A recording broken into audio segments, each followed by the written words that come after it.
Candide ou l'optimisme est un conte philosophique écrit par Voltaire et paru à Genève en 1759. C'est sans aucun doute l'œuvre la plus connue et la plus étudiée du philosophe des Lumières. Chapitre 1. La Westphalie, le paradis. La félicité est absolue, jusqu'au drame. Candide et Cunégonde sont surpris par le baron dans leurs ébats, Candide est chassé du paradis, et l'aventure commence. Candide n'aura de cesse de retrouver Cunégonde, objet d'une quête qui le révélera peu à peu à lui-même. Dans ce deuxième chapitre, Candide a été chassé du château et se retrouve confronté à la dure réalité. Il manque de mourir d'épuisement, et il va rencontrer deux soldats qui vont l'enrôler de force dans l'armée du roi des Bulgares.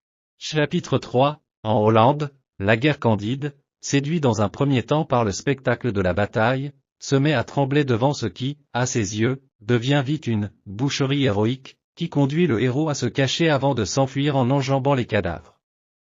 Chapitre 4. Candide découvre que le mendiant est Pangloss, son ancien maître à penser, qui lui apprend que Cunégonde, son frère, le baron et la baronne ont été massacrés par les soldats bulgares et que le château a été détruit. Lui-même est très malade car Paquette, la servante de la baronne, lui a transmis la vérole. Chapitre 5. En voulant le sauver, Jacques tombe à l'eau et se noie. Le bateau sombre et seul survivent le matelot, Candide et Pangloss. Les deux philosophes arrivent à Lisbonne, qui est victime d'un terrible tremblement de terre. Une fois encore Candide et Pangloss échappent à la mort. Dans le chapitre 6 de notre conte philosophique, Voltaire fait débarquer Candide et Pangloss à Lisbonne juste après le tremblement de terre. Ils sont alors arrêtés et condamnés, Candide à être fessé et Pangloss à être pendu. L'Inquisition organise alors un grand auto-da-fé, spectaculaire. Chapitre 7. En mer, l'art du récit. Candide est sauvé par une vieille femme, personnage symbolique qui revient plusieurs fois au cours du voyage. Comme l'anabaptiste, la vieille lui permet de se soigner, de se nourrir et de s'habiller. Elle le conduit vers une jeune fille, que Candide dévoile. Quel moment. Chapitre 8. Elle lui apprend qu'elle a été sauvée par un capitaine bulgare qui en a fait sa captive avant de la vendre à un juif du nom de Don Issachar. Après l'avoir vue, le grand inquisiteur, qui a fait condamner Candide et Pangloss, conclut un marché avec Don Issachar pour se partager Cunégonde. Chapitre 9. L'inquisiteur surgit, Candide commence à raisonner, l'épée à la main et tue l'inquisiteur. Pour une nature si peu belliqueuse, c'est là un changement radical. Candide s'explique, ma belle demoiselle, quand on est amoureux, jaloux et fouetté par l'inquisition, on ne se connaît plus. Chapitre 9. L'inquisiteur surgit, Candide commence à raisonner, l'épée à la main et tue l'inquisiteur. Pour une nature si peu belliqueuse, c'est là un changement radical.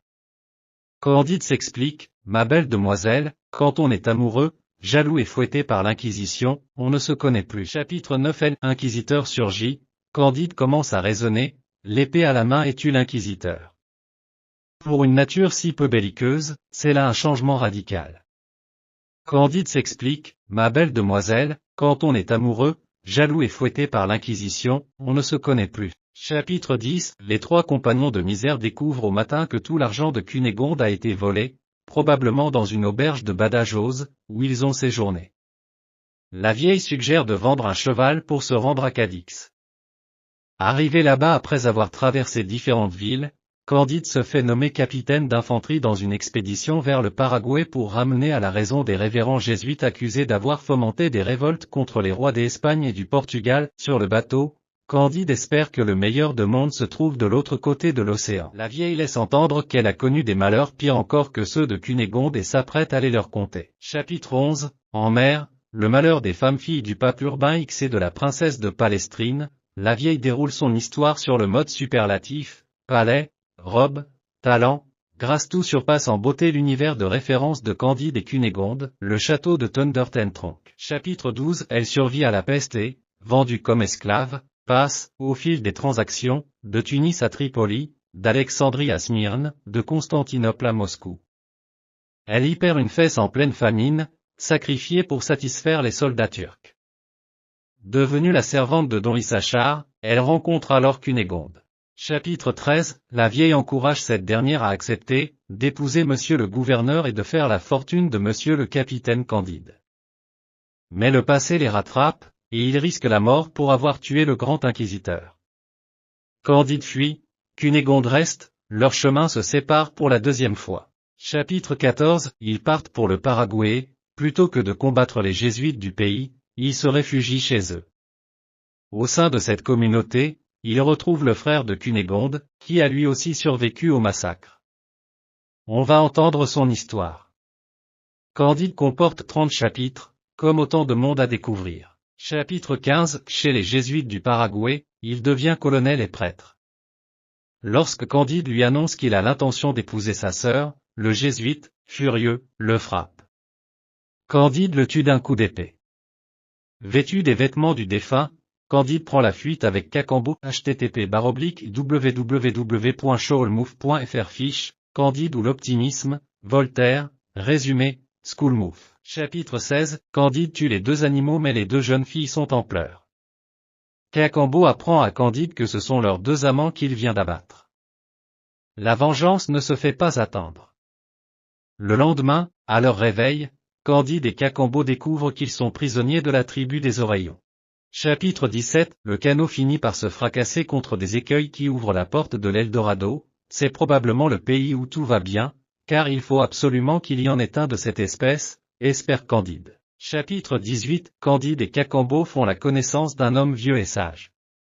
Chez lui, les valeurs et les rôles sont inversés, Candide est traité en valet, Cacambo en maître. Le vieillard leur parle du pays d'Eldorado, protégé par d'immenses falaises qui empêchent d'y entrer ou d'en sortir. Chapitre 19. Le Suriname, l'esclavage. Candide et Cacambo quittent l'Eldorado chargés d'or et de rêves. Mais ils perdent vite leur richesse et doivent renoncer à s'acheter un royaume. Aux abords du Suriname, la rencontre avec un esclave noir dans un état pitoyable achève de leur enlever leurs illusions. Chapitre 20. Buenos Aires, mal physique, mal moral. Candide a chargé Cacambo de passer à Buenos Aires pour racheter Cunégonde et la vieille, tandis qu'il se rend directement à Venise. Désespéré par le vol de ses dernières richesses, il décide d'emmener avec lui l'homme le plus malheureux de la province. Chapitre 21. La fin du voyage est l'occasion de questions de Candide à Martin sur la pérennité du mal et sur la possibilité du bien. Son raisonnement s'affine, il est question en dernier lieu du libre arbitre. Chapitre 22. Candide et Martin arrivent à Bordeaux. Candide décide finalement de découvrir Paris.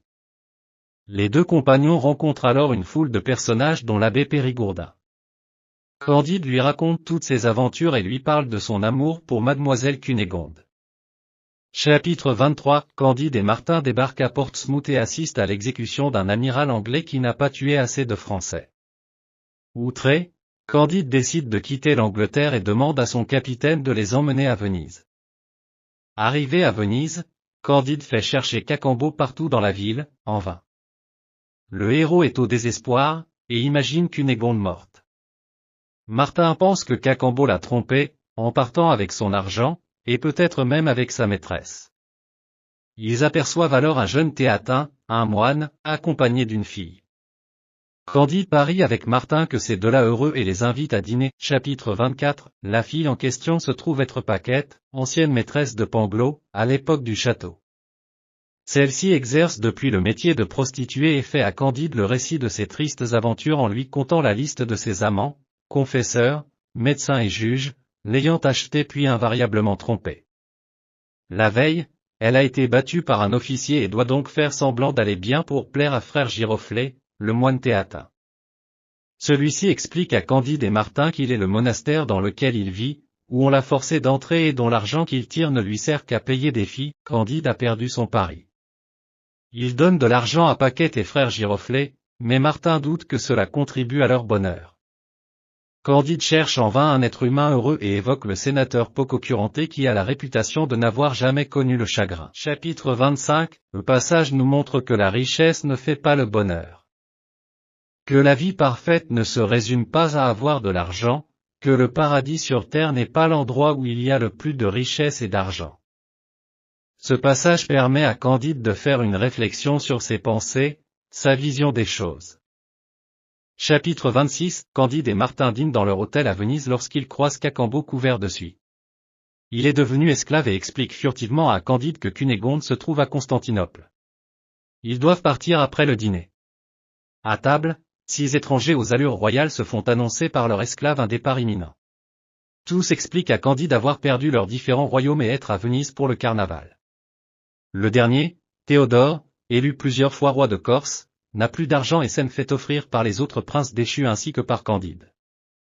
Ce dernier ne songe alors qu'à rejoindre Cunégonde. Chapitre 27. Grâce à Cacambo, Candide et Martin embarquent dans le bateau du sultan Achmet pour rejoindre Constantinople.